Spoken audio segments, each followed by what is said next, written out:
본격 기레기 타파쇼 저널리즘 M 7번째 방송 시작합니다. 와! 예. 예, 우리가 패러디 우라카이 방송 아니겠습니까? 예, 저널리즘 J라고 있는 방송 뺏기고 있는데 저널리즘 J 제작진이 우리를 너무 신경 쓰고 그렇죠. 있습니다 지금. 같이 뭐 콜라보 방송을 하자 뭐 이런 식의. 그래서 내가 튕기고 있습니다 지금. 잘했죠? 네, 잘했어요. 다른 데 갈 땐 있어요? 어디요? 다른 데서 뭐 협연 들어온데. 아, 저 무조건 튕깁니다. 아, 튕긴다. 네, 무조건 튕깁니다 일단. 네, 제가 마음 먹고 있는 게 두 번째 전화 오면 내가 나가겠다. 이 생각하는데 첫 번째 튀기면 그 다음 전화를 하더라고. 전화를 좀 친절하게 받아봐. 근데 어쨌든 저널리즘 J와 콜라보를 아마 하게 되면은 유튜브로 하겠죠. 네. 유튜브를 하는데 저의 조건은 좋다. 우리가 한번 가주겠다. 다만 똑같은 조건으로 니네들도 한번 여기 와라. 그렇지. 맞아요. 그럼 기브 앤 그래야지. 테이크지. 근데 전화가 안 온다는 거 아니야? 안 옵니다. 그래, 우리는 아쉬울 게 하나도 없다. 이런 말씀드리고. 이렇게 하는 게 좋아. 그리고 광고가 또 늘었습니다 오늘. 아 좋아요. 점점 나날이 발전하고 또 유튜브 최대 조회수 찍고 또 팟캐스트도 점점 많은 사람 듣고 있고 너무 좋습니다. 장원이도 돈 더 쓰기 시작했어. 아, 그래요? 얘 때문에 머리 아픕니다. 아, 오늘은 뭐 세트로 사왔더라고.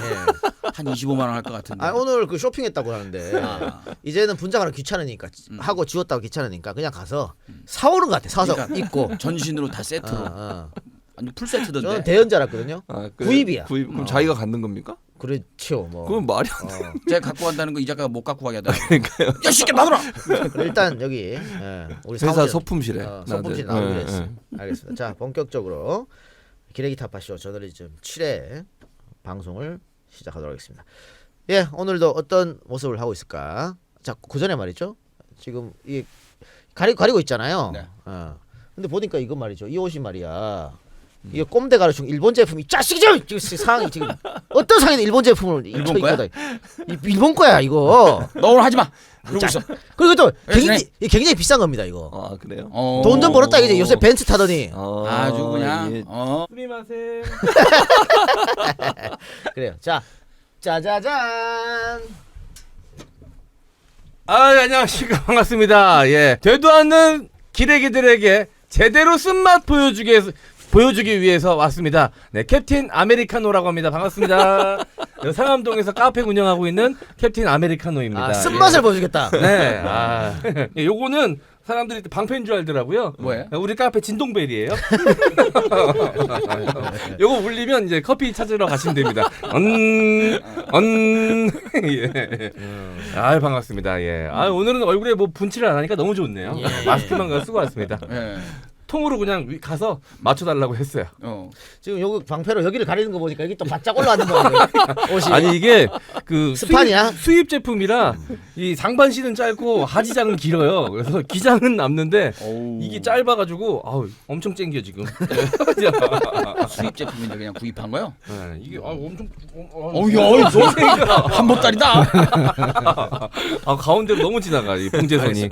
자, 네. 오늘도 그러면은 기레기들에게 쓴맛을, 네. 쓰거운 맛을 보여주시기.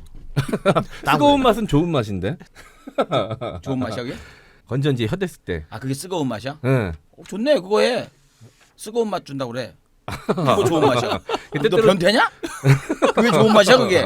네, 뭐 알아들은 사람 알아들었고 예. 못 알아듣는 사람 못 알아들었고 그렇습니다. 예. 형은 모르는구나 그 맛을. 몰라, 연애를 네. 못 해봤어 많이. 예. 너 노란 딱지 부기 전에 너가 나 개가 전선했어. 나 유명 연예인이야. 건전하게 갈 거야. 그래요. 알겠습니다. 자, 그럼 일단 네. 지난주 우리 방송에 도움을 주기 위해서 슈퍼챗 쏜 분들 일단 소개하고 가겠습니다. 지난주 네, 11월 28일 지난주 슈퍼챗 쏴주신 분들 마국주님, 다끈의 떡정님, 카밀리아버님, 정윤님, 라보물창고님, 김철수, 천재홈케어, 경주아재, 송원국, 차선책, 황처사, 인천 한방통닭, 화타 10빌리온주, 이정희, 영케이, 미르미디어 대박기원, 김덕규, 강주영, 러브마음이, 이지은, 주가을아빠, 데이브킴, 문환킴, 윤봉래, 문태영, 사이보그 009, 허니베어 제이, 은한팡님, 뉴레프트님, 일산카페 울프스님, 가산자지털 단지님, 해바라기님, JSJ 너 때문에 노란 딱지 붙잖아. JSJ22님, 네비디오님, 미카엘라 HY 팡님, 정수기님까지 아유 관심 주셔서 고맙습니다. 고맙습니다. 야, 이저 우리 채팅창에도 쓰고 맛이 도대체 뭐냐 네. 분분하네요. 알아듣는 분도 계십니다. 여기 네. 저기 쌀보리아님께서 쓰고 온 맛 밥도둑이죠 그랬는데 밥도둑이죠. 네. 아주 밥도둑이에요. 예, 거기까지 하고 네. 자 가만 있어봐. 저하고 아유, 둘이 모르는 것 같아. 교수님 아시는 것 아니, 같은데. 몰라요. 난 무슨 눈치챘는데요 아니, 지금. 저 교수님을 알 수가 네? 없어. 알 수가 없어. 모르겠네. 전혀. 박사 받은 분들은 못 알아. 절대 못 알아. 전혀 미국생 아니 몇 년인데 아이, 모르겠어. 모르겠어요. 무슨 말인지. 뭔 뜻이야 그게. 자, 그러면 주간 미르미디어부터 네. 가도록 하겠습니다. 주간 미르미디어 고고고. 네, 미르미디어 내 가짜뉴스 생산지 100% 옐로우 저널리즘을 표방하는 주간 미르. 네, 이번 기사의 제목은 이동형 사장의 그때그때 달라요. 진짜 재밌다. 지난 화요일 수다맨들 녹음을 마친 이동형 사장은 출연자들과 함께 유력 정치인의 모친상을 단체 조문했습니다. 서울 모 대학병원 장례식장에 도착한 이동형 사장은 평소 누굴 기다리는 걸 극도로 싫어하는 평소의 성정과는 달리 마지막으로 도착하는 한 명마저 끝까지 기다렸다가 다 모이자 조문을 시작했는데요. 그 자리에 동석했던 미르미디어 관계자에 따르면 마지막으로 도착한 사람이 오창석이었다. 이 작가가 오창석을 기다린다는 것은 상상할 수 없는 일이다. 아마도 이날은 한 명이라도 더 모아 유력 정치인 앞에서 자신의 세를 과시하고 싶었던 모양이라고 분석했습니다. 이동형 사장의 이상 행동은 이것으로 끝이 아니었는데요. 이날 조문은 고인과 유족들의 뜻에 따라 절을 하지 않고 묵념만으로 진행하는 기독교식으로 진행되었습니다. 평소 장례식장에서 절을 하지 않으면 조문을 하지 않는 것 같다. 조문객들의 성향을 고려하지 않는 기독교식 장례는 편협한 것이다 라고 주장했던 이동형 사장이었기에 이날도 뭔가 독자 행동을 하지 않을까 동료들은 내심 걱정했는데요. 유력 정치인 앞에서의 이동형 사장은 달랐습니다. 동료들의 걱정과는 달리 다들 묵념합시다. 에? 자, 묵념이라며 오히려 자신이 기독교식 조문을 주도하였는데요. 이 모습이 너무 자연스러워 마치 모태신앙으로 태어나 11조를 꼬박꼬박 내고 수요 예배도 참석하는 신실한 기독교인 같았다고 동료들은 입을 모았습니다. 요즘 들어 감사의 뜻을 표하려 하거나 표정이 다정해지는 등 이상 행동을 보이는 이 작가가 나중에는 기독교로 개종하고 세례도 받는 것 아니냐며 주변의 우려를 사고 있습니다. 이봐요. 예전에는 개신교를 믿으신 분들하고 같은 자리에 있지도 않았습니다. 그러나 보십시오. 방송을 김용민하고 합니다. 아 그렇지. 어? 신학교도 아니에요 김용민.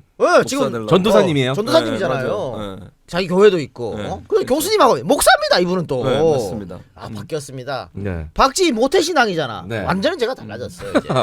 박쥐 때문에 그런 거 아니야? 같은 교회 나가려고? 난 오늘 그날 손잡고 중보기도 할 줄 알았어. 어우 그게 깍듯이더라고. 이제 어디 아프면 안수기도 받으러 간다. 그동안 기도원 가는 거지 뭐. 네, 거기 앞에 크게 써 있었어요. 고인의 뜻이라고 네. 절하지 말라고 써 있었기 때문에. 네. 네가 언제 고인의 뜻을 챙겼어? 아, 난 진짜 우리 교회 장로님 오신 줄 알았어. 자자자, 묵념합시다. 묵념. 너무 경건하게. 네. 이 작가가 달라졌어요. 여러분들 매주마다 달라진 저의 모습을 보여드리도록 하겠습니다. 네. 굉장히 부드러워졌습니다 요새 제가. 네, 그러니까요. 아 근데 걱정돼요. 그래도 형의 그 맛은 또 이 까칠한 맛이거든요. 그걸 또 좋아하시는 청취자들이 많고 팬들이 많은데. 아 요즘 왜 계속 부드러운지 나는 아는데. 왜요? 주식이 계속 완만하게 오르고 있어. 그래서 인상 빡세는 날 있지. 그날 뭐 주식시장에 뭐가 있는 날이에요. 아. 동영이 형 주식하는 어플 있잖아요. 아 거긴 자한당이야. 다 빨간색이야. 알겠습니다. 자 그럼 본격적으로 기레기 타파로 가보도록 하겠습니다. 광고 먼저 듣고 갈까요? 대표님이 알아서 하셔. 자 그러면 우리 방송 있게 하는 거니까 광고부터 먼저 듣고 갑시다. 자 광고가 어디 갔지? 어디 갔을까? 아 여기 있네. 아유 진행 개판이다. 자 광고를 두 개 한번 소개합시다. 첫 번째 은하수사가 요 앞에 저 파우치 있죠 파우치? 네. 파우치가 세 종류입니다. 그건 파우치가 아니고 이 바보야 그건 컵이잖아. 형 파우치. 파우치 뭔지 몰라요? 파우치? 이게 파우치라고 그래? 그 파우치 팩 있잖아 그 앞에 예. 알아. 그래. 이 파우치. 예 사과가 있고요. 도라지가 있고 배 있고. 도라지 배야 같이 함께 있어요. 도라지 배 있고. 그 다음에 석류 석류 이렇게 있습니다. 이렇게 있는데 나날이 추워지는 날씨 비타민이 필요한 계절이 바로 지금입니다. 비타민은 식품을 통해 섭취하는 게 제일 좋은 거 아니겠습니까? 약으로 먹으면 그거 뭐 오줌만 노래지고요. 예, 이렇게 식품으로 자연 그대로의 비타민이 가득 든 영주 사과와 사과즙, 또 그것뿐만 아닌 다른 다양한 과일즙이 있는 은하수 사과입니다. 겨울에 꼭 필요한 도라지 배즙도 있고요. 여성분들을 위한 석류즙까지 만나볼 수 있습니다. 지금 검색창에서 영주 은하수 사과 검색 부탁드리겠습니다. 사과는 풍기 사과가 최고 아닙니까? 바로 그 영주 사과입니다. 영주 사과로 만들었기 때문에 여러분들 많이 사랑해 주시고, 그리고 제 두 번째 만족 연구소 수액 배치인데 강성범 씨가 우리 네. 회사만 오면 잔뜩 들고 가. 돈 주고 사라 말이야. 하루에 평균 6개씩 들어가요. 4명 중에 3명 정도씩 하거든요. 우리 식구들이. 근데 이게 느낌인가 플라시보 효과인지 몰라도 이게 왠지 되게 무기력하고 갱년기인가 싶을 정도로 했는데 요거 붙이고 난 다음에는 좀 힘이 더 나는 것 같기도 하고 뭐 그런 느낌이 들어요. 그러니까. 그러니까 이게 자꾸 끊을 수가 없더라고. 예, 예. 제가 설명할까요? 예, 디자인도 이쁘잖아요. 포장도 이쁘고. 네. 예. 만족연구소 수액 패치입니다. 365일 건강한 푸케어 만족연구소 수액 패치지요. 지난주 청정구역 듣고 있는데 갑자기 MC 장원님 전화가 와서 깜짝 놀랐다고 합니다. 전화 왔었어요? 제가 전화 드렸었어요. 왜 했어요? 네. 뭐 왜 한 거야? 아니 제가 아는 사업가분이 해외에 이거 수출하고 싶으시다고. 어이구 연결시켜줬어. 네. 아 그 뭐야 그 프리미엄이 아니 뭐야? 웨이트 뭐야? 웨이트? 커미션. 컨디션. 웨이트란다. 아 웨이트는 웨이트 무게란 뜻이야. 무게. 웨이트 자식 아니 웨이트. 난 입에서 컨디션이 돌아. 야 큰일 났네. 야 프리미엄은 큰일 났네. 이런 아저씨들이랑 지금 같이 방송을 하고 있습니다. 예. 아무튼 MC 장원님이 전화를 했던 그 만족연구소 수액 패치입니다. 시간과 돈의 여유가 많으셔서 매일매일 전문 마사지샵에 방문 가능하신 분, 너무 부지런해서 매일매일 족욕을 할 수 있다 하시는 분, 혹은 부부간의 사랑이 너무 넘쳐서 매일매일 서로의 발 마사지를 해줄 수 있는 분이 아니시라면 만족연구소의 수액 패치에 주목해주세요. 자기 전 발바닥에 붙이는 것으로 끝. 육체 피로와 다리 붓기 개선에 도움을 드릴 수 있는 만족연구소 수액 패치로 간편하게 건강관리하세요. 3+1 증정에 무료 배송까지 알찬 기획 준비되어 있으니 포털에 만족연구소 검색하시거나 www.manjoklab 만족랩.com으로 방문해 주세요. 아이 고맙습니다. 여러분들 저희 개인이 하시는 이런 기업입니다. 많이 여러분들 응원이 필요하다 이런 말씀 드리고, 여기 댓글에 정확하게 써주셨습니다. 네. 뭐 리베이트고 뭐고 개코 뽀찌라고. 뽀찌를 받아야 될 거 아니야 그러면? 그래 일본 잠바 입는데 뽀찌 받아야지. 아니 뭐 알아서 잘 챙겨서 하고 있습니다. 예. 아니 근데 너무 잘 되셨으면 좋겠어가지고. 그래요. 뭐 제가 뭐 돈을 벌고 이런 게 중요한 게 아니라 또 1인 기업이시잖아요. 그래서 잘 되면 나중에 뭐 알아서 챙겨주시겠지 하는 마음으로 다 같이 잘 되자. 우리 이런 편은 다 생각입니다. 잘 됐으면 좋겠습니다. 네. 제가 뭐 떼먹는 거는 이거 의상이랑 분장으로 다 떼먹고 있으니까요. 예. 요즘 뭐 든든합니다. 야, 예. 광고만 꾸준히 해주시면 알아서 먹는데요. 예. 윈윈 아닙니까? 예. 윈윈. 네. 자 그러면은 첫 번째 네. 기사부터 갑시다. 이거 중앙일보 박보균 대기자의 기사인데 잠깐만요. MC, 예. 대기자의 기준이 뭐예요? 왜 지들끼리 대기자래요? 네. 대기자는 그냥 오래 일한 사람이에요. 오래 일한 사람한테 특별히 붙여줄 이름이 없으니까 그냥 대기자 이렇게 붙이는 거죠. 네. 경력이 오래된 사람 이렇게 볼 수 있죠. 이게 이제 경력이 오래되면 눈치 보여. 네, 맞아요. 그러니까 어디 그 부서에 소속되기 그렇죠. 어렵습니다. 그래서 대기자는 타이틀을 붙여주면서 부서에서 빠지라는. 아. 그리고 기획기사 마음대로 쓰라는 그렇지. 거야. 그래서 이 타이틀을 이제 대기자로 붙여주는 겁니다. 말 그대로 그냥 대기자네. 보직이 없어가지고 대기하는 대기자네. 그런 거잖아요, 그죠? 해석이 참 좋네. 네. 이거 들어야겠네, 진동배. 울리면 오시라고. 아니, 물론 예전엔 없었어요 대기자란 말이. 근데 이제 맞아요. 기자도 전문인이 되어야 된다. 전문 영역 이러면서 대기자를 전문 영역이라고 해줬는데 대한민국 기자 중에 전문가가 어디 있어? 말도 안 되는 소리 하고 있네. 그리고 오늘 기사 내용 보니까 대기자가 아닌데 그래요. 요거 MC 장원 씨가 준비했죠. 네, 중앙일보에 올라온 사설이라고 봐야겠죠. 네, 박보균 대기자의 퍼스펙티브, 이름은 또 그럴싸하게 갖다 붙여놨어요. 문재인의 역사 언어, 이기적인가 치사한가라는 제목으로. 아니 보통 네. 이렇게 A와 B는 좋은 거 나쁜 거 같이 넣거든. 그렇죠. 네. 근데 A와 B가 나쁜 거만 두개 다 넣었어. 이기적도 나쁜 거잖아. 치사한 것도 나쁜 거잖아. 뭐야 그게. 네, 12월 5일에 올라온 기사고요. 이 시작하는 이 문장을 좀 읽어드릴게요. 역사는 통치 기제다. 문재인 정권은 거기에 익숙하다. 그 속에서 386 운동권의 좌파적 역사관이 작동한다. 그들은 과거를 재해석, 재구성한다. 그것으로 편을 가른다. 지지층을 격발시킨다. 문 대통령은 그런 역사 의식을 공유, 전파한다. 이런 식으로 이 기사의 첫 말머리를 이렇게 시작을 합니다. 그 근거가 이제 제시가 되기 시작합니다. 그 근거로 제시되는 것이요. 문 대통령의 권장 도서는 도올 김용옥의 책 3권이다. 네. 1일 문 대통령의 감상은 우리의 인식과 지혜를 넓혀주는 책이다. 우리 사회의 역사 이념 지형은 가파르다. 도올은 민감한 주제다. 그의 섬뜩한 언사 때문이다. 그는 올 3월 이승만 전 대통령을 국립묘지에서 파내야 한다고 했다. 도올이 이렇게 말을 했다는 거죠. 그러니까 이런 말을 했던 도올의 책을 읽었다고 역사 의식에 문제가 있다라고 그 근거로 제시한 겁니다. 야, 굉장히 편협한 겁니다. 논리 부족이에요. 자기가 무조건 옳은 거지. 네. 그리고 또 논리 부족이 또 말도 안 되는 게 그 바로 뒷문장이 뭐냐면 도올이 이런 말도 했다. 남과 북이 도망가서 애를 낳으면 세계가 인정하지 않을 수 없다. 도올이 한 말입니다. 그 정서는 문 대통령의 김정은 편애를 떠올린다. 왜 그게 이거랑 뭐, 왜 등치가 되지?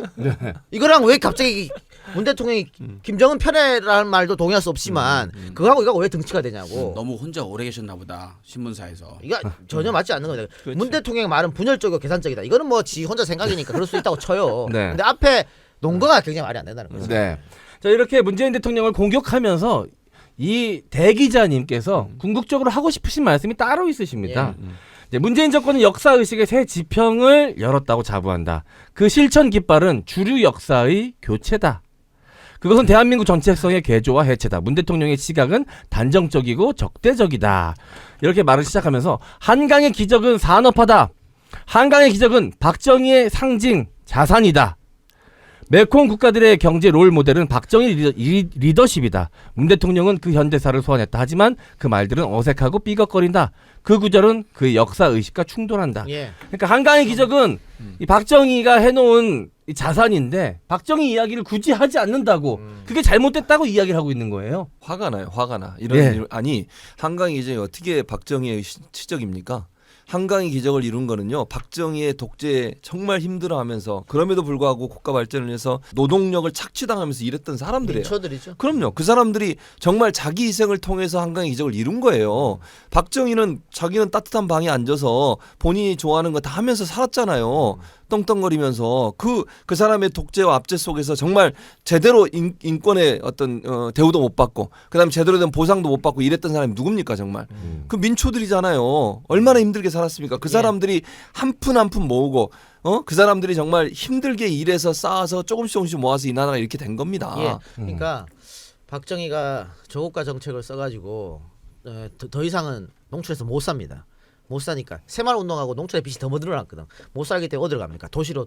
그 사람들 빈민가에서 살 수밖에 없었고 그래서 그 사람들이 어디 갔냐? 노동시장으로 다 들어가는 거예요. 그래서 소년공들부터 12시간씩 13시간씩 14시간씩 최저임금도 못 받고 이랬습니다. 주말도 없이 일했어요. 그게 국가 경쟁력이 된 거야. 그렇지. 낮은 임금 싼 노동력. 맞아요. 그걸 가지고 똑같은 제품을 만들어도 미국하고 일본하고 훨씬 싸게 그래서 수출할 수 있었던 거야. 그런데 그걸 모든 박정희 혜택이라고 뭉뚱그리면 안 되지.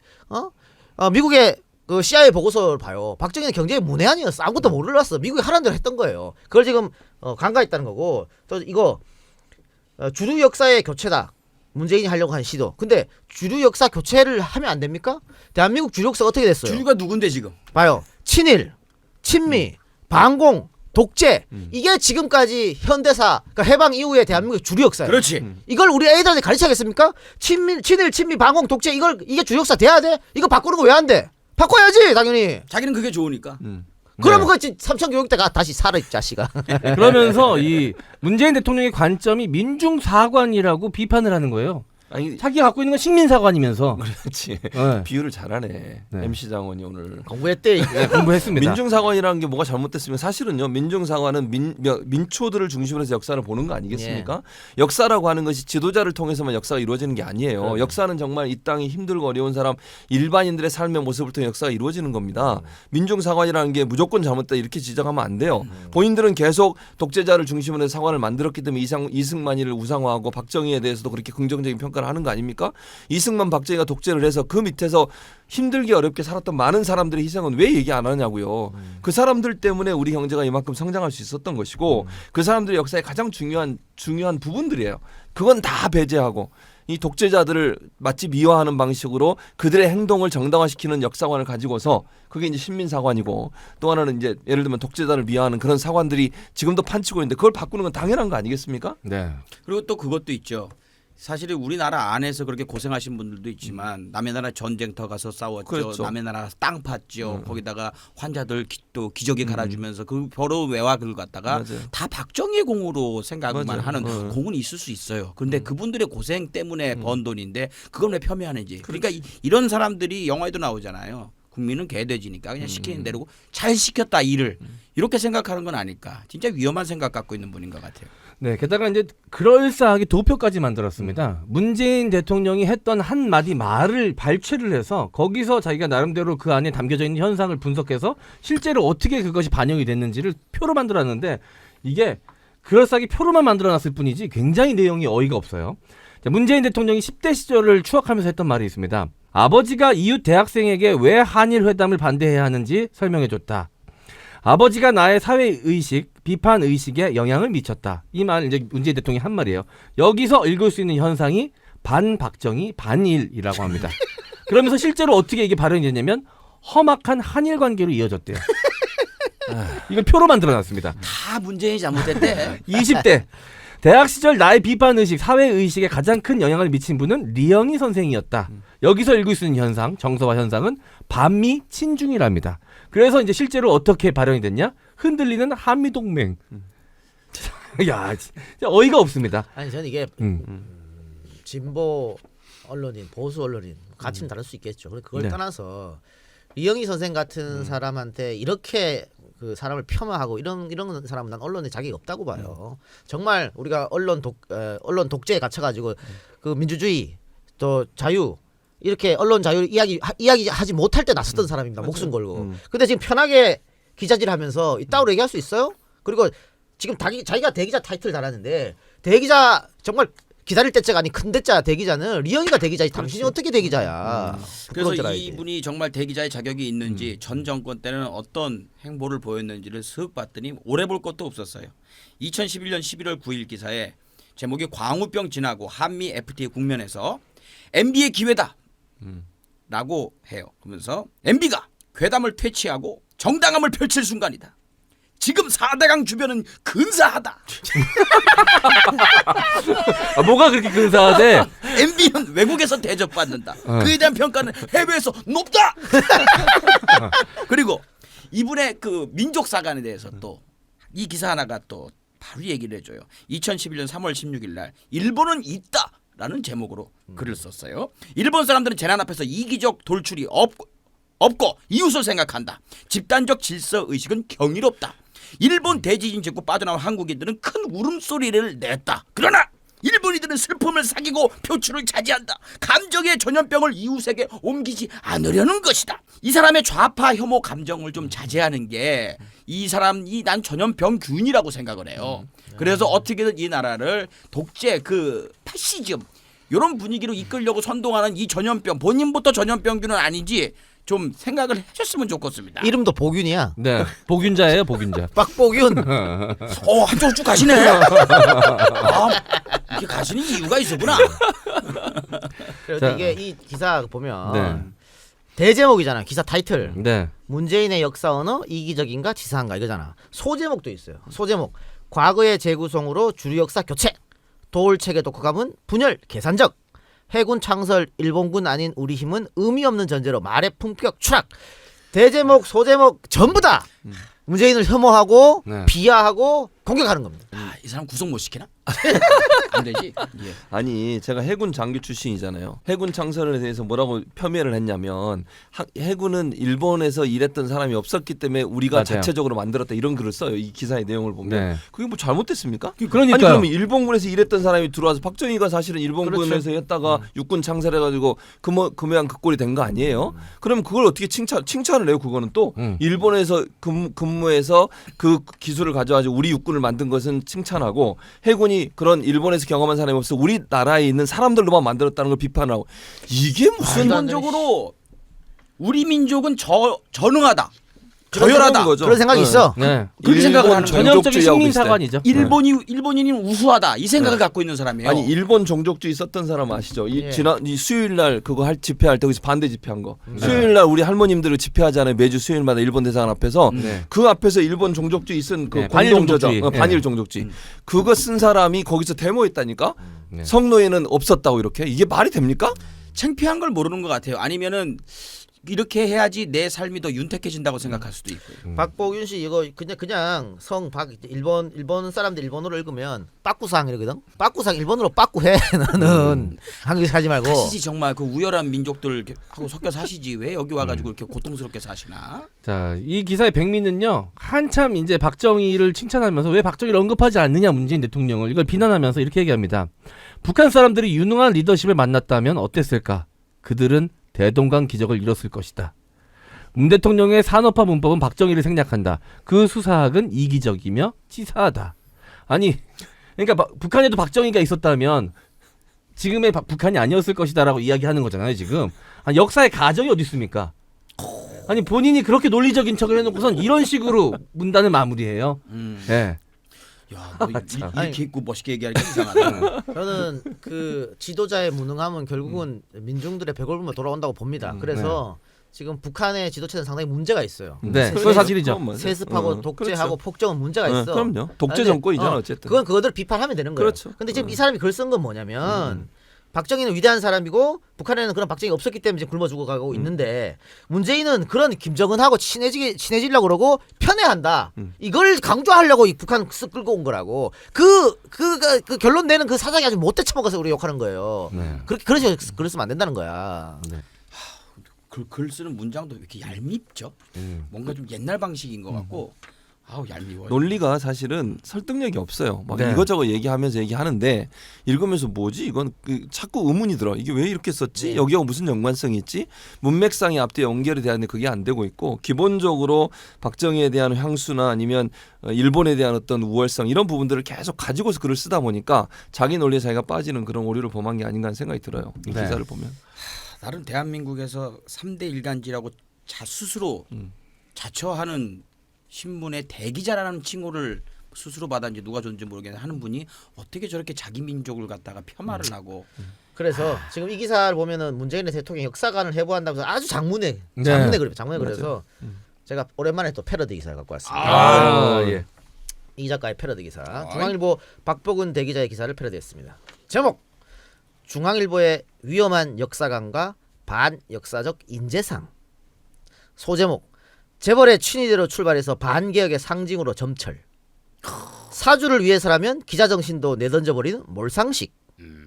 의미 없는 기사와 답정너식의 논조로 한국 언론의 위상 추락시켜. 좀 좋아. 네. 자, 본문으로 들어갑니다. 아, 이거 중앙일보 저한테 뭐라 그러면 안 돼. 좀 패러디했으니까. 중앙일보를 해부한다. 중앙일보는 4.19와 5.16 때 두 번이나 부정 축제자로 낙인 찍힌 삼성 재벌 이병철 씨가 1965년 창간했다. 오늘 이 작가의 패러디 기사에서는 중앙일보의 전체 역사를 알아보는 시간을 갖기로 한다. 이병철 씨는 신문을 창간하면서 이 신문을 이끌어갈 인재로 전 내무부 장관 홍진기를 지목했는데, 홍진기는 친일 인명사전에 등재된 친일파 출신으로 4.19 혁명 때 발포 책임자로서 사용을 언도받았던 친일 독재의 부역자였다. 이런 사람이 중앙일보를 이끌었으니 중앙일보의 그 다음 역사는 그만 알아보자. 끝! 더 이상 알아볼 필요가 없어! 끝! 그 뒤로는 볼 게 없어요. 다 알았네, 다 알았어. 다 예. 끝. 아 그러니 우리 국민이 향해서 이렇게 발포를 하는구나. 스타트가 그야, 스타트가. 제일 높은 사람이 친일파야. 사형받았어. 그런 사람이 웃긴 거죠. 홍진기도 그렇고 반민특위가 실패하면서 홍진기가 풀려납니다. 친일파였는데 그리고 나서 4.19 때 사형을 선고받다가 2심에서 감형이 돼요. 무기징역으로. 그런데 5.16 쿠데타 하니까 풀어준다고. 풀어주고 와서 이병철이랑 손잡고 나서 자기 딸을 이병철이한테 시집 보내고 이병철 아들하고 시집 보냈죠. 그 다음에 자기는 삼성에 들어가갖고 저 TBC 중앙일보 다 맡아서 떡덩거리 해먹고 자기 아들 손자 다 중앙일보 해먹고 있잖아. 뭐야 이게. 그만 알아봐야지 그러면. 알아보면 화병 나갔다. 화병 납니다. 그만 알아보냅니다. 그러니까 그런 배경이 있었구나. 창간 배경이. 네. 아니, 옛날에는 되게 의식이 있었는 줄 알았어. 아 중앙일보가요? 아 일관됐구나. 자, 그래서 우리 박보균 대기자 오랜만에 제가 그래서 아기 대기송 한번 가도록 하겠습니다. 아이고. 그 정도면 불러줘야죠. 내가 춤 투어를 춰줄게. 읊어줘야죠. 예, 갑니다. 자, 원, 투, 쓰리, 포. 아기 대기 따라라따라 박보균 따라라따라 중앙에 따라라따라 대기 따라라따라. 끝이야? 아, 아 저번에는 왕기래기였는데. 네, 아 이번엔 대기. 대기. 대기자니까. 네. 좋네. 아 이거 보면 중앙일보 좀 짜증 나겠다.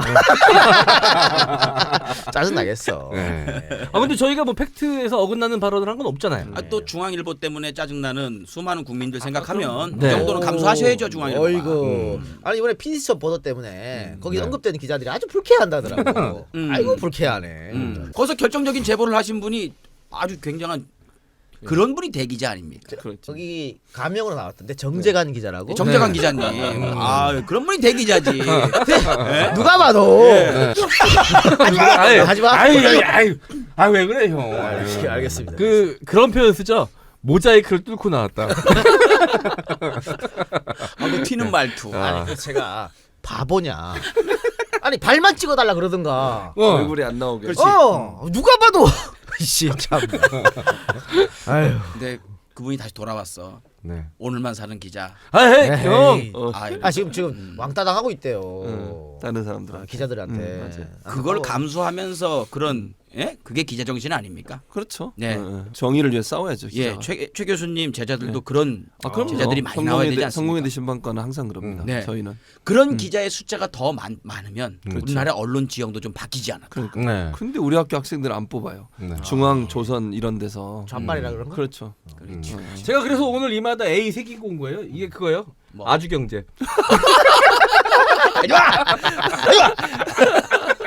자 그러면 두 번째는 이제 이게 제가 준비했는데 내가 준비한 거 맞지 이거? 맞아요.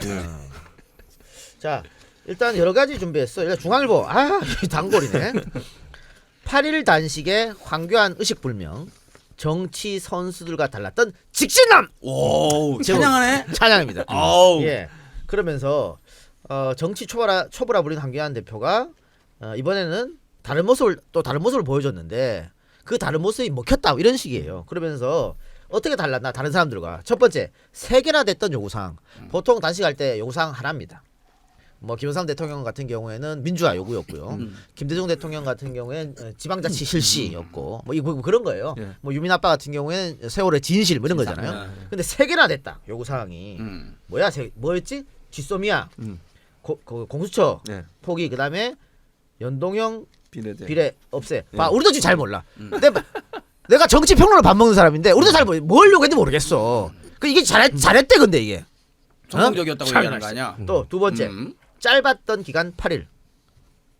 그게 왜 또 찬양하는 거야 그거를? 왜 찾아가는데 이해가 안 돼. 야 8일 만에 들여놓은 게 뭔 자랑이냐? 목숨 걸고 한다는데 이해가 갈 수 없어요. 그러면 더 웃깁니다. 이게 다른 정치인들보다는 짧게 했다. 그러면서 정청래 전 의원 24일 단식했다. 그런 예시를 한 거잖아요. 그러면서 뒤에 정 전 의원은 당시 20일 넘게 단식 농성을 진행하다 흡연을 하는 장면이 포착돼 구설에 오르게 했다. 이걸 왜 하는 거야? 이 얘기를? 이유가 없지. 이걸 넣을 이유가 하나도 없어요. 그럼 황교안 그냥 찬양만 해. 그러니까 손학규, 이정미 9일, 김성태 9일, 조원진 14일, 이학재 19일, 정청래 24일 이거잖아. 네. 여기 뒤에다가 정청래는 흡연했다. 이거 왜 넣냐고. 24일 했으니까 배 아픈 거지.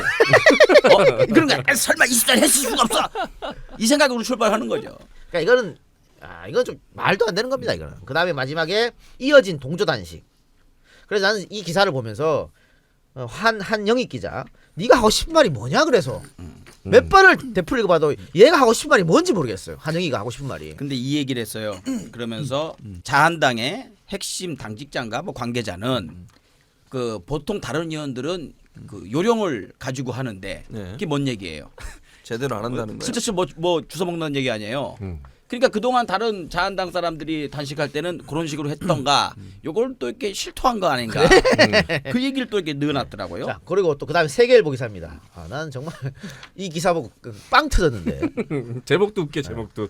제목도 웃기고 사진도 웃겨요. 네. 황교안이 손 꼭 잡자 정미경 신보라 눈물로 5일 만에 단식 중. 어우 예수님 주여 우리 주님의 은총으로 이거 사진도 말이죠. 사진도 황교안이 정미경을 이렇게 내려보면서 안아주는 모습.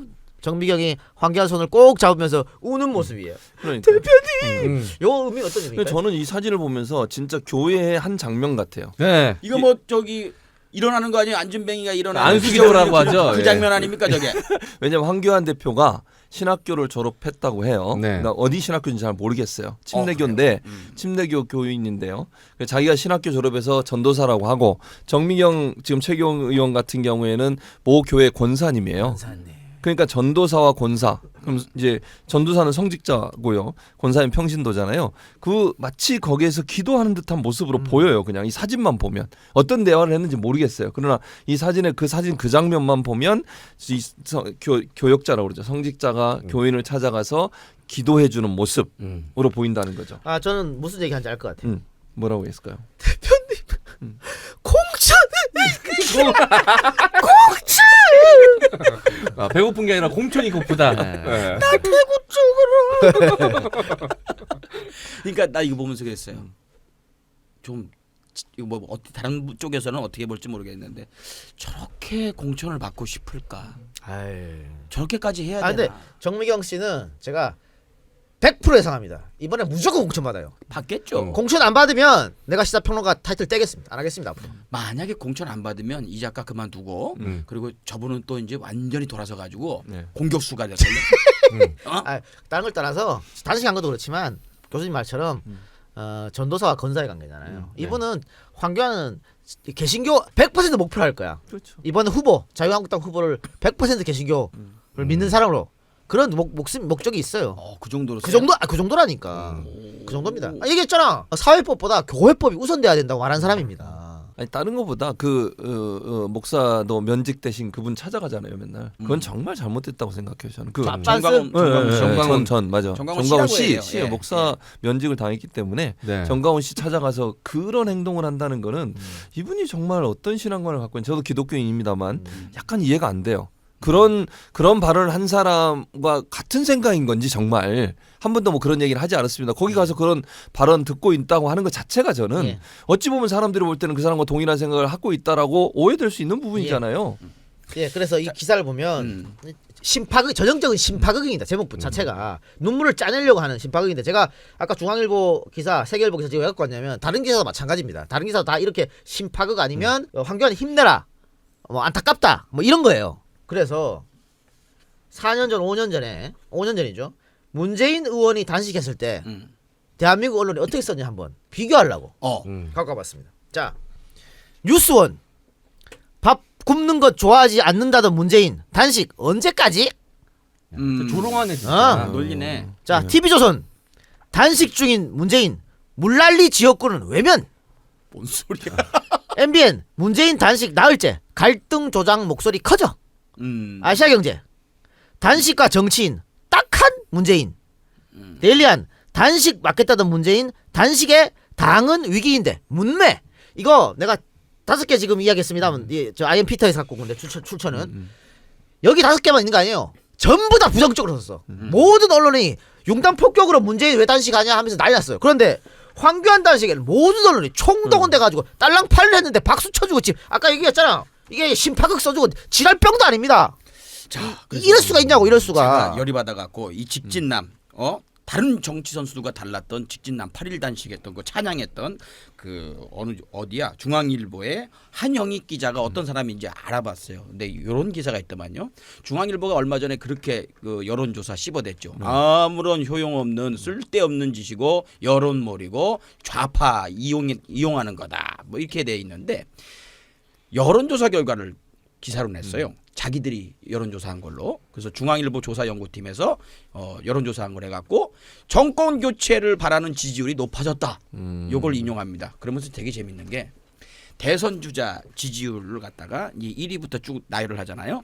1위 이낙연, 2위 황교안. 그러면서 다른 조사에서도 뭐 리얼미터건 뭐 갤럽이건 1, 2위를 다투고 있다. 그러니까 이 황교안을 띄우고 싶은 거예요. 그래. 다른 사람 쳐내고. 음. 근데 여기 기사에서는 1위 이낙연, 2위 황교안, 3위 누구고 4위가 이재명이에요. 3위가 누군지 아세요? 누구예요? 없다. 지지하는 원래 사람이 없다는 없다? 뒤로 빼지. 빼놓잖아요. 어. 근데 3위에 이재명을 넣기 싫은 거야. 그렇지. 그러니까 3위에 없다를 넣었더라고. 나 3위 없다는 처음 봤어요. 그러니까 얼마나 이렇게 몰아가려고 하는 예? 자기가 조정할 수 있다. 자기가 조작할 수 있다라고 생각하는지 그러니까 이런 기자님들 좀 반성해야 돼. 2위 한교안, 그러니까 2위 빼고 1, 3, 4, 5 아마 거의 다 민주당 지지가 그러겠죠. 민주당 맞아요. 의원들이 차지했을 거예요. 그러다 보니까 이걸 어떻게 하면 정권 교체 목소리가 크다고 쓸 수 있지 하니까 그렇게 그런 선을 긋고 싶어. 잔머리가 나온 거지. 이파전이다. 보여주려고. 아유. 그러니까 없다는 올리면 안 돼요. 순위라고 하는 거는 그 없다고 있는 것은 뒤로 빼고 순위는 사람을 쭉 해서 우선순위로 그러니까 가장 많이 순서대로 쭉 적는 게 일반적인 거죠. 그게 기사에서도 그렇게 쓰는 경우는 일반적이지 않아요. 예, 그리고 요즘 아까 제가 이거 비교했던 거 문재인 단식과 한교안 단식 같은 야당 대표예요. 근데 어떻게 이렇게 다르게 보도를 했을까? 그러니까 그게 바로 지금까지 이런 언론사 우리나라 언론사들이 얼마나 편파적으로 보도를 했냐를 보여주는 단적인 예예요. 저는 같은 야당 대표 지금은 이제 한교안이 야당 대표잖아요. 야당 대표가 똑같이 단식을 했는데 그런데도 불구하고 기사 내용 완전히 다르단 말은 지금까지 우리나라 언론이 공정하지 않게 보도했다는 거예요. 특정한 정치적 이념을 가지고 그 이념을 강화시키기 위해서 본인들의 기사를 이용했고 기자들은 거기에 열심히 동원돼서 자기의 생각과 관계 있든 없든 그걸 계속 개발시키는 그런 역할을 했다고밖에 볼 수 없는 거죠. 그러니까 저는 어떤 생각이 드냐면 그렇게 자기 사주, 자기 월급 주는 사람의 입맛에 맞게 기사를 쓰는 분들은 기자가 아니고 영업사원이 아닌가라는 생각이 영업해 주는 거 아니에요, 이건. 정말 충실히 이래서는 안 되겠다. 그래서 이번에 제가 이제 또 다른 영업사원을 소개를 해드리려고 합니다. 아 근데 영업사원 하니까 앞으로 네. 더 세상이 발달하면 AI가 기사를 쓰는 시대가 올 것 그렇죠. 같아요. 맞아요. AI가 기사 그러면 지금도 정말 쓰고 있어요. 편향적이지 않게 불편부당하게 쓸 수 있을 것 같아. 그러니까 지금 AI가 기사를 쓰는데 지금 AI가 쓰는 기사는 아주 그 간단한 걸 써요. 예를 들면 날씨, 주식 이런 거는요. 벌써요? 네, 쓰고 있어요. 미국에서는. 그러니까 무슨 얘기냐면 숫자만 딱 집어넣으면 포맷이 있잖아요. 날씨나 주식 같은 경우는 얼마 오르고 주가가 얼마 떨어지고 이것만 넣으면 돼요. 그러면 원래 포맷에 맞게 기사를 써요. AI가. 지금은 그 정도인데 이제 좀 더 발전하면 AI가 이런 기사도 쓰겠죠. 육하 원칙에 따라서 기사를 쓰는데 육하 원칙에 맞는 용어들만 딱 집어넣어 주는 거예요. 그러면 기사가 하나 완성이 되는 그런 형태로 갈 가능성은 충분히 있죠. 빨리 해야 되겠네요, 그거. 아 그래요? 예. 근데 이렇게 사회가 발달하고 할수록 그 이제 기자들이 설 자리가 많이 사라질 거예요. 그렇죠. 특히 맞아요. 오프라인 기자들. 이제 잡지는 완전 다 죽었잖아요. 맞아요. 앞으로 그 종이 신문도 그런 길을 걸을 텐데 그때를 대비해서라도 우리 언론은 이런 식으로 기사 쓰면 안 돼요. 자극적으로 계속 이렇게 또 특정 정당의 특정 이념에 쏠려서 이렇게 기사 쓰면 나중에 정말 한 40, 50대면 전부 다 나와야 됩니다. 손가락 빨고 살아야 돼. 정신 차려야 돼요. 기자들이 진짜 기자가 될 때가 오지 않았나. 그래서 그렇죠. 저널리즘 M도 저렇게 노력하는 거 아니겠습니까? 아 그럼요. 예. 그러니까 우리 사회가 이런 부분에서 한 번도 문제를 제기한 프로그램이 없었잖아요. 사실은 저널리즘 저희가 하고 있긴 하지만 거기도 한계가 있는 것이고. 저는- 잘못 대충해요 거기 예, 뭐. 뭐라고 제가 또 얘기하긴 그렇지만 어쨌든 그렇죠. 그러니까 저널리즘 M이 제대로 하고 있는 거죠. 사실. 뭐 유일하게 제대로 까지도 못해. 기자 실명 대놓고 할 수 있어? 못하지. 기레기성도 못 불러. 못 불러요. 에이. 우리는 해학과 조롱이 있잖아. 왜? 우리는 약자고 얘네들 강자니까. 그거 못해 걔 저널리즘 제의는. 이번에 홍준기야, 홍준기. 조선일보의 홍준기. 그거 뭐 이러면 앉아가지고 뭐 특히 뭐 개코 아무것도 모르는 최후를 갖다 놨는데 그거 되겠어? 에휴. 여기도 아무것도 모르는 저 앉아 있잖아요. 분장쇼 하잖아 대신에.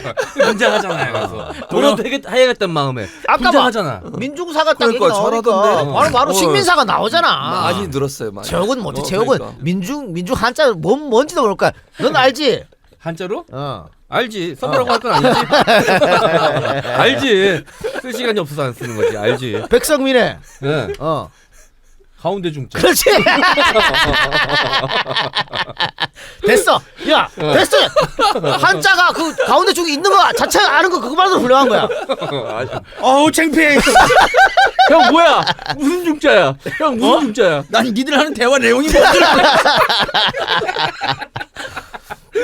어려운 얘기 하지 마. 그래, 알겠습니다. 아 근데 가운데 중자가 진짜 아니? 아니에요. 무리 대중. 아 나는 진짜 그렇게 알고 있었던 거예요. 민중 가운데 있는 역사관이 말 되네. 해석은 잘했네. 해석은. 그런 건 줄 알았어요. 아, 죄송합니다. 예. 아니 괜찮아요. 아니 모르는 걸 인정하는 건 위대한 거예요. 네. 그걸 모르는 걸 아는 척하는 게 문제인 거지. 아 예. 그래요. 알겠습니다. 좋아. 예. 자, 조선일보 홍준기 영업사원을 말씀을 해드리겠습니다. 그 짧은 기사를 썼어요. 집값 올리면서 애 낳으라고. 아 이게 하면서 제목입니까? 제목이에요. 그러니까 집값을 정부가 올린 게 아닌데 낮추려고 부단히 노력을 하고 있는데 왜 정부가 집값을 올렸다고는 자꾸 이쪽 영업사원들이 얘기를 하는지 모르겠어요. 그 자기가 있는 신문사가 밀어주는 그 저항 세력 때문에 집값이 계속 오르고 있고 떨어지기가 힘든 상황인 건데 왜? 그리고 자기가 이런 기사를 쓰면 자기가 집값 내리는데 일조한 거 있어요? 정부가 집값 정책 내놓으면 무조건 반대하고 헐뜯고 저거 잘못됐다 쓰레기 정책이다 계속 뭐 하든 못하게 하고 방해하면서 이런 기사를 또 쓴단 말이죠. 예, 뭐 염치가 없는 일 아닙니까? 결국은 이건 문재인 정부 깔려고 쓴 기사인데 네. 강성범 씨 말처럼 지금 이 정부는 집값 잡으려고 무던히 애를 쓰는 정부입니다. 그리고 맞아요. 그것 때문에 여러 가지 정책을 내놨던 정부예요. 그렇죠. 근데 그 전에 정부들은 집값을 올리려고 무단히 여러 가지 정책을 맞아요. 내놨고 그리고 지금 이 정부에서 집값을 내리려고 할 때 그거 반대하는 사람들 누굽니까? 건설족, 토목족, 그다음에 보수 언론, 강남. 보수 야당, 강남 사는 강남 사람들. 부자들 네, 이런 사람들이 그렇죠. 똘똘 뭉쳐서 집값 못 담합하고. 내리게 네. 잡아놓은 거야. 그렇죠. 거기에 당신 조선일보가 크게 일조했잖아. 그럼. 그런데 여기다 제목을 집값 올리면서 애 낳으라고 하고 까면 어떡하냐 말이야. 너무 이거 낯짝이 없는 거 아닙니까? 어떻게 이런 뻔뻔함이 있는지 내용은 뻔해요.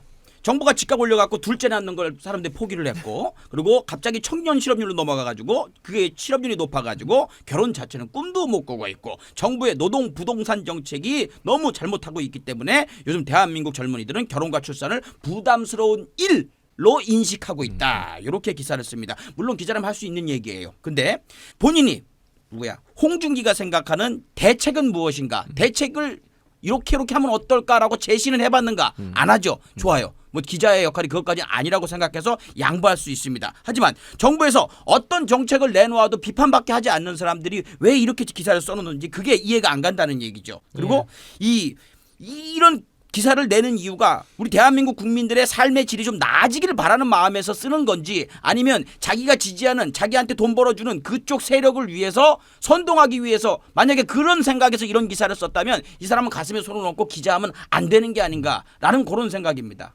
이분의 다른 기사들도 보면요.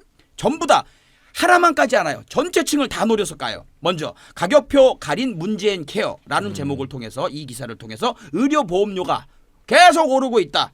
그래서 노인들한테 들어간 돈이 엄청나니까 젊은이들한테 부담이 커지고 있다라고 젊은이들을 선동합니다. 또 다른 기사에서 노인 혐오가 기다리는 미래라는 기사에서 이상한 소설을 예를 들면서 보험사 직원들이 노인을 죽이는 그런 소설을 인용을 해가지고 노인 혐오한다. 이 젊은이들이 요걸 또 부추기고 있습니다. 그리고 청년 떠나게 하는 나라라는 제목에서 능력 있는 젊은이들은 한국을 떠나게 된다.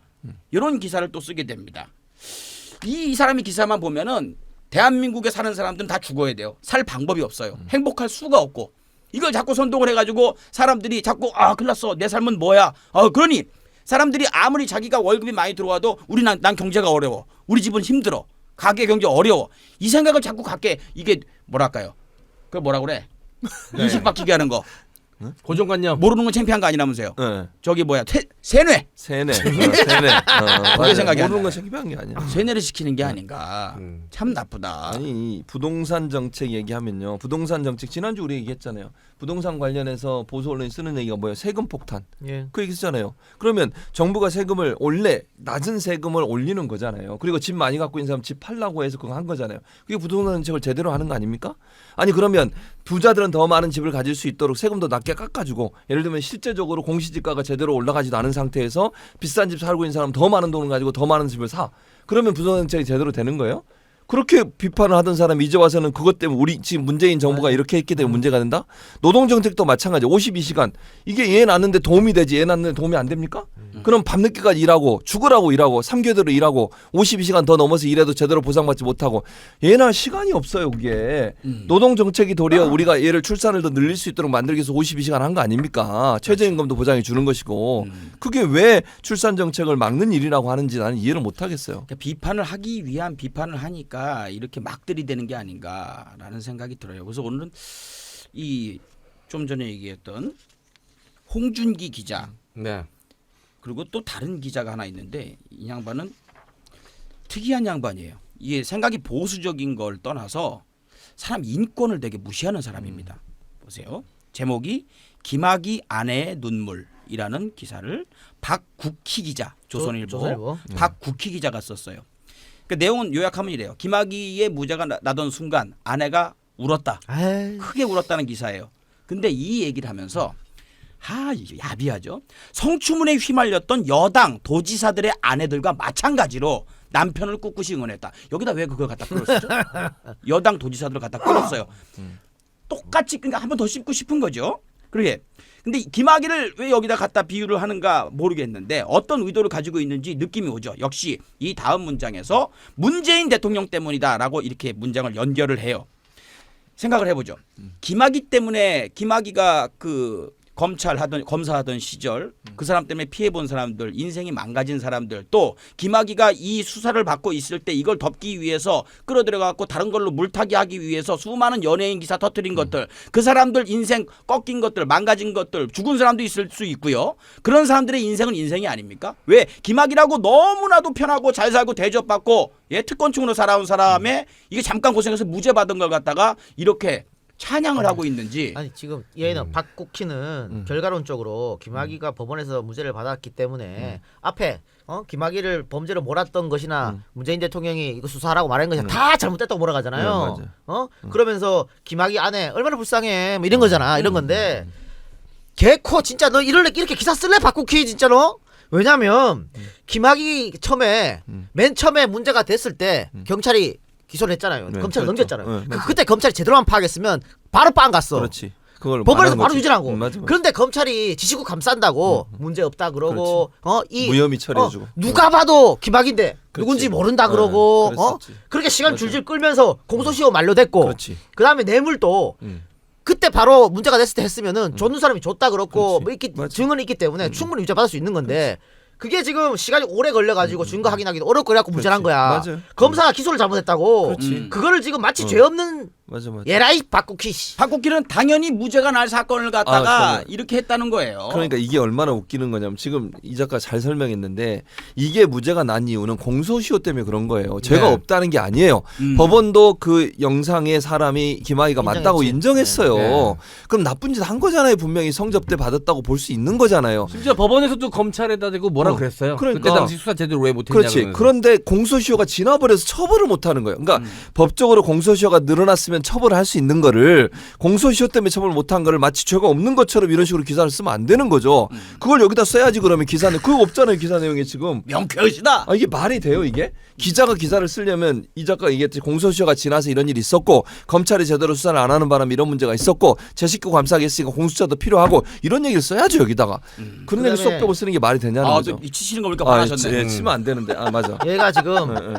당시에 2013, 14년 검찰이 김 전 차관을 2차례나 불기소한 것은 피해 여성의 진술의 신빙성 때문이었다. 신빙성이 없었기 때문에 야 웃긴 소리 하지 마. 당시에 박근혜가 서슬퍼 던 시절이기 때문에 이 여성이 용기 내서 갔다가도 누가 봐도 김학인데 검찰이 아닌 것 같은데 당신 똑바로 봤어? 그렇지. 이렇게 하니까 겁이 나갖고 말을 못한 거야. 그게 어떻게 신빙성이 얘라이 씨. 국기야 정신 차리자 진짜. 기자하자 기자. 박국기 기자하자. 너 지금 노란 딱지 내가 맞기 때문에 너 안 그럼 죽었어 너는 자식아. 노란 딱지 때문에 내가 벌써 쌍시험 많이 들었는데 내가 사람답게 살아보려고 내가 살살하는 거요. 자, 이 박국기 기자가 인권의식, 사람을 어떻게 생각하는가, 전형적으로 힘 있고 능력 많고 돈 많고 하는 사람들만 사람으로 본다라는 전형적인 그 인식이 나오는 기사가 있어요. 다학거리는 에이즈 환자 병원 문 닫을 각오로 돌봐 라는 기사를 씁니다. 여기서 에이즈 환자들이 병원에서 막 서로 문란하게 아무 데서나 막 성관계하고 화장실에 성관계해가지고 문을 이렇게 좀 개방을 해야 됐다는 등 그 상황에서 이 병원은 정말 의사정신 병원으로서의 사명감을 가지고 끝까지 지켰다. 이런 논조로 기사를 씁니다. 그런데요. 이 병원이요. 인권유린 환자 성폭행 등으로 물의를 일으켜가지고 병원장이 직접 사과까지 하고 기사가 크게 났던 그런 병원이었어요. 그런데 이 병원을 물타기 하려고 이 병원은 사명의식을 가지고 제대로 된 병원이다라고 대변을 해주는 기사를 씁니다. 그래서 열이 받은 원래 그 기사를 썼던 그 기자가 전화를 냈어요. 그랬더니 취재에 응하지 않겠다라고 말하고 딱 끊었대요. 원래 기사를 썼던 진짜 기자가 누군지 아십니까? 누굽니까? 정상근입니다. 오 진짜요? 오. 근데 이 정상근이. 기사를 정상근이 썼는데 근데 이 한번 기사가 크게 난 다음에 이 박국기가 찾아왔대요. 몇 마디 물어보더니 이 기사를 쓴 거예요. 이건 뭐냐? 전형적으로 아이 걱정하지 마십시오. 제가 또 이렇게 마사지 해드리면 이제 스무스하게 넘어갈 겁니다. 아 저도 에이즈 환자라면서요. 저 사람들도 아니잖아요. 이랬을 거 아니냐고요. 이거 진짜 영업사원 맞죠 이게? 진짜. 짜증나네요. 이게 그다음 또 다 두 개 있는데 다 조선일보인데 이거 다 누가 갖고 왔어요? 이거 다 전데요. 예. 이건 짧게 해야 될 것 같아. 그래 좀 광고 듣고 합시다. 광고 듣고 마무리합시다 이제. 예. 이제 벌써 1시간 지났어. 지났어요. 그래, 그만해 이제. 다음 주에 할까? 그만해. 이거만 해. 100원은 거만 해. 백원으로. 100원은 거만 하고 광고 듣고 지금 저 공짜로 이만큼 들었으면 됐지 뭐. 광고 들어주잖아. 아이씨. 자, 광고 하겠습니다. 세 번째 광고는 온누리 스마일 안과입니다. 라식 수술 후 며칠간 눈이 시리다든지 씻지도 못했다는 이야기 들어보셨죠? 이런 이야기들은 옛말이 된 지 오래라는 것을 알려드리려고 저널리즘 M을 찾아오셨다고 합니다. 아직도 10년 전 라섹밖에 모르는 분들이 계시다면 온누리 스마일 안과에서 1mm 스마일 라식을 확인하세요. 온누리 스마일 라식은 단 1mm만 절개해 하루 만에 검사와 수술 모두 오케이. 일상생활 복귀도 단 하루 만에 가능하다고 합니다. 안구건조증과 빗번짐이 적고 회복이 빠르기 때문에 연차 휴가 없이도 시력 교정이 가능합니다. 온누리 스마일 안과에서는 직장인분들을 위한 직장인데이 이벤트를 진행 중이라고 합니다. 직장인분들 힘내시라고 수술 후 이벤트에 참여해주신 모든 분들께 따뜻한 커피 기프티콘을 드리고 있는데요. 유튜브나 초록창에 온누리 스마일 안과를 검색하시면 자세한 내용 확인하실 수 있습니다. 온누리 스마일 안과는 강남역 10번 출구에 있습니다. 예. 교수님 보여요 지금 앞에 온누리 스마일 안과? 보여요. 네, 화면에 보여요. 예, 온누리 맞습니다. 스마일 안과. 이제 노안 좀 노안 왔죠. 노안 아주 오래 전에 왔어요. 저도 10년 전에. 네. 저도 몇 년 됐어요. 40대 중반에 오더라고요. 그런 건가요? 이거 잘하는 데 가서 해야 된다고 그러더라고요. 네. 노안도 수술로 그럼요. 치료가 네, 가능한가요? 치료가 가능해요. 그러면 음. 우리 둘 중에 하나 가서 해보는 거야? 아저 노안이 심각해갖고 잘 안 보여요. 한번 하긴 해야 종이가 되겠다 이렇게 생각했어요. 늘 항상. 야 이렇게 좀 보여요. 서글퍼요. 네. 특히 핸드폰 맞아요. 볼 때 네. 나도 모르게 이렇게 하잖아. 그러니까. 아, 서글퍼. 이제 그것도 흐릿할 때가 있어요. 이젠 TV 스포츠 보다가 스코어는 집사람이란다. 아들한테 물어봐야 돼. 돼요. 너무 서글프더라고요. 그래서 하긴 해야 되는데 요즘 되게 간단하다고는 얘기는 들었어요. 한번 스마일 안과. 예. 그리고 지금 여기는 지금 라섹이 아니고 온누리 스마일 라식만의 독특한 방법인 것 같은데 하루 만에 오케이. 하루 만에? 제가 지금 렌즈 끼고 다녀요. 눈이 상당히 나쁩니다. 나쁜데 안경을 잘 불편하기도 하고 잘 안 끼는데 이게 안경 없이 렌즈 없이 또 생활하는 꿈이긴 해요. 왜냐면 렌즈 같은 거 오늘 아침에 하고 나면 밤 되면 굉장히 뻑뻑하거든. 네. 그래서 그렇구나. 저는 다 안 좋은데 눈 하나 좋거든요. 책을 본 적이 없으니까. 그러니까 아니 가운데 중짜인데 뭐. 씨.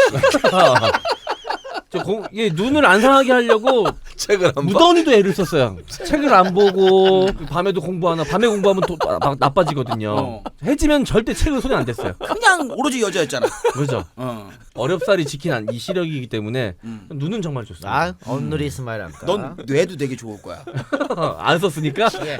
그리고 자 여러분 온누리 스마일 안과 네. 강남역 10번 치고 있다니까 많이 사랑해 주시고 그 바로 옆에 달력이죠 달력. 예, 네. 그게 이제 네피알입니다. 네피알이라는 거. 일단 여기 우산, 저기 USB, 수건, 볼펜, 그 쇼핑백, 그리고 다이어리 예쁘다 이거. 그리고 요 물수건, 머그컵, 그리고 이렇게 라이터도 있어 라이터. 라이터도 있고, 달력. 텀블러도 있네. 그럼. 예, 그 원하는 거 있으면은 이제 뭐 돌잔치라든지 뭐 그럼. 집안 경조사도 괜찮고, 뭐 회사 하시는 분들 판촉용으로도 괜찮고. 아이 그럼. 네피알이라는 곳이에요. 예.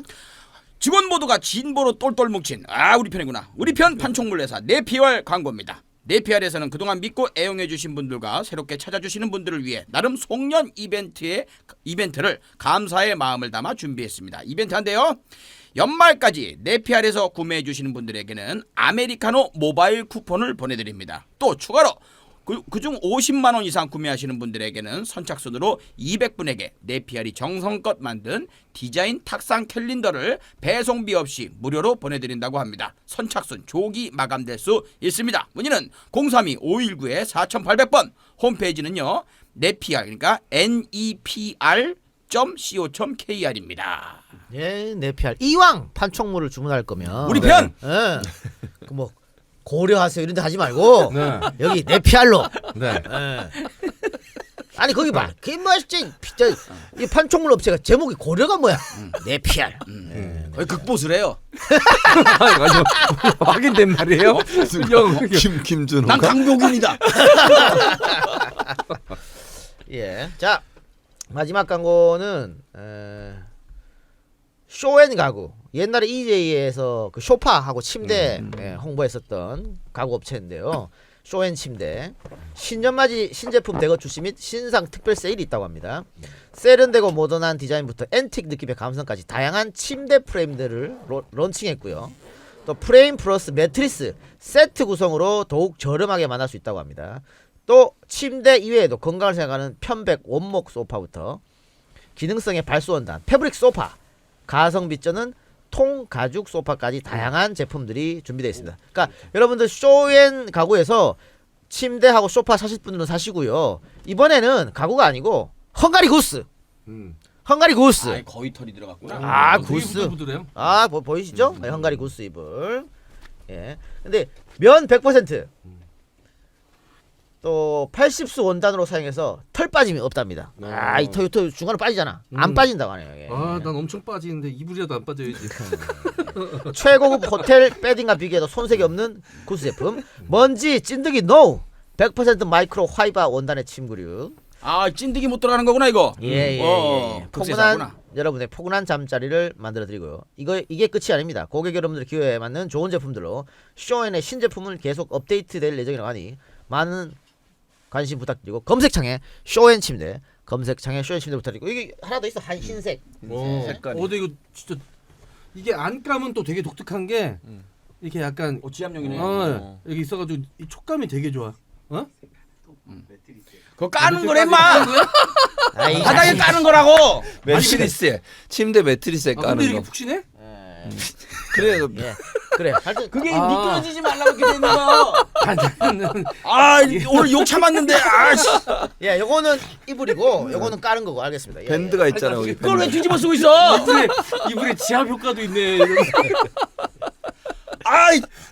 아, 광고해 주신 분한테 미안하지도 않냐? 그래? 용도는 알고 네가 설명을 근데 해야지. 여기 하여튼 이거 헝가리 근데, 헝가리 구스 여기 헝가리 딱 있잖아.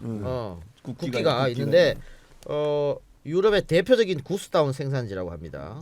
좋대요 여러분들 하여튼 사오시기 바랍니다. 예. 그리고 이거 잘 챙겨놔. 너네 차에 실어놔. 안 실으면 이면식이가 또 인터셉트 한단 말이야. 네네. 내가 갖고 가게 실어놔. 좀 알겠지? 갖고 가면 안 돼. 근데 뭐 걔가 뭐 하는 게 있어. 그래요. 자 그러면 너무 부들부들하다. 예. 자 마지막 너 어차피 하는 거 없으니까 그 너나 안 해. 이거 적고 있어. 적고 있어. 뭐 어차피 하는 거 없잖아 야씨가. 잘 접어. 원래 있던 대로. 자 마지막 이제 또 조선일보입니다. 오늘 조선일보 특집인데요. 오늘 조선일보 정준영 기자. 아 이거 저뭐 매회 등장하는 것 같아 정준영. 이 홍다 누구지? 홍다영 기자인가? 네, 그랬던 거. 홍다영? 네, 맞아, 홍다영 그랬던 것 기자하고 굉장히 그 같이 기사도 많이 썼어요. 짝꿍이에요, 아주. 자, 모든 언론이 그 감찰관인가요? 그 사람 특별 목소 끊으신 감찰관. 분. 예, 예. 그분 행정관, 빙소에 행정관. 백원우 비서관이 갔을 때 예, 예. 모든 그 기사에서 오열했다, 비통해했다, 그렇죠. 다독였다 이런 기사가 나왔어요. 그리고 화면을 봐도 방송 화면을 봐도 거의 뭐 이렇게 어떻게 하면서 이렇게 어떻게 보면 의지하는 느낌이 맞아. 백원우 비서관에게. 야. 그리고 넣으라고. 아 저거라고요? 그래. 진짜 필요 없어 너. 필요 없어 야씨가 어, 원 상태로 해놓으란 말이야. 가리면서 너무 힘들어가지고. 아저 카메라에서 빠져 좋게 하면 되잖아. 참 장원이도 40이 넘었는데 저 어디 있고 욕 먹고 그래서 안 나가. 광폭이야. 우리나라 평균 수명이 늘긴 늘었어. 40 먹고 이렇게. 예 계속하세요. 예. 그 기사가 막 나올 때 동아일보하고 저희 중앙일보조차도 이런 제목의 기사는 내지 않았어요. 딱 튀는 기사가 있었어요. 제목이 유가족이 비명 지르면서 오열을 했다. 다른 데서도 얘기했지만 이 비명이라는 건 그 사람이 죽였다는 느낌이 들잖아요. 그래. 그죠? 그렇게 들리죠. 그렇게 프레임을 씌우고 싶은 거예요. 그리고 기사를 냈습니다. 제목 장사를 어떻게 보면 하는 거죠. 아주 유능한 영업사원이에요. 딱 걸렸다 싶어서 정준영 기사를 검색을 해봤습니다. 근데 예전에 검색이 됐었거든요. 검색이 안 돼요. 쓴 기사가 안 뜹니다. 저널리즘 M 때문에. 그럴 수 있을 것 그런가? 같아요. 그래서 가수 정준영만 더럽게 떠요. 그래서 이게 때문에 묻혔나 했는데 2015년까지 내려가 봤는데 없어요. 그래서 포기를 했습니다. 아, 다음에 써야 되겠다. 이상하다. 이거 하나만 썼나 보다. 다음 날 또 기사가 바로 올라와요. 제목은 검찰 PD 수첩 악의적 보도 유감 수사 영향 의도. PD 수첩을 까는 기사를 내죠. 내용을 보면은 뭐 볼 것도 없어요. 검찰의 일방적인 주장만 받아 적고요.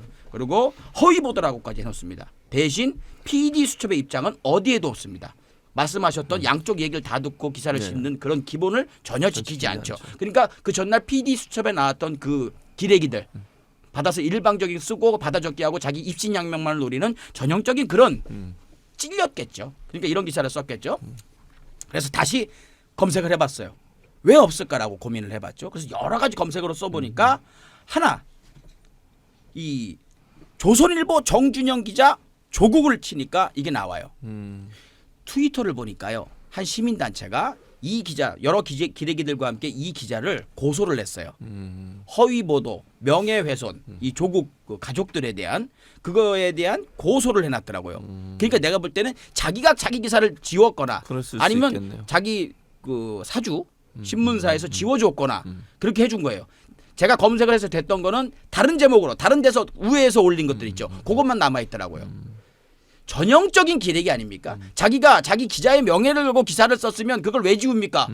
법정에 누가 고소를 했어도 난 이래이래해서 이 기사를 썼다라고 당당하게 자기 기사, 자기 이름 내걸고 기사를 썼으면은 자기가 자기 기사를 남겨놔야지 왜 지웁니까? 안 지웠다면 반박 한번 해보세요. 그랬다면 전형적인 기레기인 거고요. 그리고 다른 기자들은 웬만하면 얼굴 다 내놔요. 오늘 얘기했던 홍국희고 뭐고 얘들 얼굴 나와요. 근데 얘는 얼굴도 안 나와요. 이게 기자입니까? 아, 기사에 안 나온다.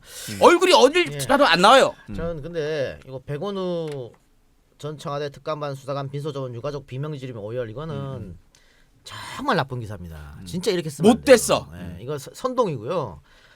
이 제목만 보면 유가족들이 백원우가 우리 아들을 죽였다, 그렇지, 내 남편을 그렇게. 죽였다 이렇게 생각하게끔 맞아. 만드는 기사잖아요. 그렇죠. 그 기사죠. 딱 들어오니까 소리 지르면서 오열했다. 그렇게 생각하게끔 만드는 거잖아. 맞아요. 근데 사실은 직장의 상사가 우리 애를 아껴준 상사가 우리 남편을 아껴준 상사가 오니까 내 가족이 떠오르기도 하고 거기 가서 어떻게 합니까? 그렇지, 이렇게 하고 그렇지. 다독여 준 거야. 이렇게 할수 있는 건 그거를 이따오시고 제목 그러니까 뽑아? 이렇게 거기 안기듯이 이렇게 하고 어떻게 해요? 맞아요. 이렇게 할 수 있는 건 그 전에 남편이 생전에 백원에 대한 이야기를 할 때 나쁜 얘기를 했으면 그렇게 할 수 있었을까요? 못하지. 전혀 아니죠. 그렇죠. 그런데 비명을 지르면서 오해를 했다? 이러면 안 돼요, 정준영 씨. 이건 나쁜 겁니다. 비겁하고 못된 거예요. 맞아요. 그러니까 자 보세요. 가슴 있는 쪽을 두드리면서 얘기했고 백은호 비서관이 이게 토닥토닥 화를 낸 사람 예를 들면 자기 아들을 자기 남편을 죽였다고 생각해서 얘기를 하면 이렇게 못해 그렇게 행동을 그럼요. 소리를 지르거나 삿대질을 하거나 이러지 가슴에 가서 막 울면서 너무 안타까운 표정을 지을 수 없다는 얘기예요. 그렇죠. 생각해봐 장원 씨도 화가 나면 당신 내 아들 살려내 하지 소리를 지르지 울면서 그 사람 가까이 가서 가슴 쪽에 손을 두들기면서 할 수 있는 상황이 아니고 두 번째 그런 말을 들은 사람의 반응 어떻게 돼요? 미안합니다 죄송합니다 해야지 어깨를 두드릴 수가 없어요. 그럼요. 어깨를 두드린다는 말은 두 사람의 관계가 그렇게 화난 상태나 이런 관계가 위로하는 상태잖아요. 만약에 장원 씨가 생각해봐 화가 나서 갔는데 그 사람이 어깨를 두들고 그러면 어떻게 되겠어요? 가만히 있겠어요? 뿌리치고 하겠지. 그렇지. 그러니까 이 상황만 봐도 이거는 백원우 전 비서관에 대해서 이 여성분이 화가 나서 이런 게 아니에요.